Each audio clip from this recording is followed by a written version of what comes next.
ભણતર પૂરું થયા પછી પિંગ અને જીંગ એક કંપનીમાં જોડાયા. બંને બહુ મહેનત કરતા.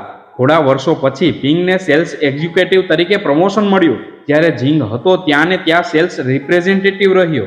આનાથી નારાજ થઈને જીંગે રાજીનામું ધરી અને બોસને સંભળાવી દીધું કે એમને મહેનતુ માણસોની કદર જ નથી અને એમની ચસમપોશી કરનાર લોકોને પ્રમોશન આપે છે. બોસ જાણતા હતા કે જીંગ મહેનતુ હતો, પરંતુ પિંગ અને જીંગ વચ્ચે શું ફરક હતો એ જીંગને દર્શાવવા રાજીનામું સ્વીકારતા પહેલા બોસે એને કામ સોંપતા કહ્યું, બજારમાં જા અને કોઈ તરબૂચ વેચે છે કે કેમ એ જોઈ આવ. જીંગે પાછા આવીને કહ્યું કે બજારમાં તરબૂચ વેચાય છે. બોસે પૂછ્યું કે એક નંગ તરબૂચની કિંમત શું છે?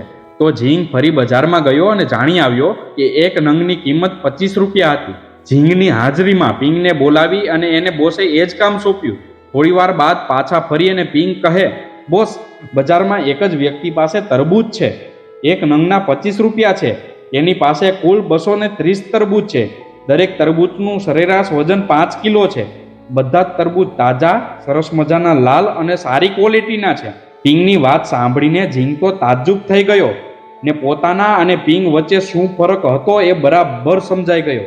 રાજીનામું આપવાને બદલે એણે પિંગ પાસેથી શીખવાનું નક્કી કર્યું. તાત્પર્ય એ કે સફળ વ્યક્તિ સારું અવલોકન કરનારી, સારી રીતે વિચારનારી અને ઊંડી સમજ ધરાવનારી હોય છે.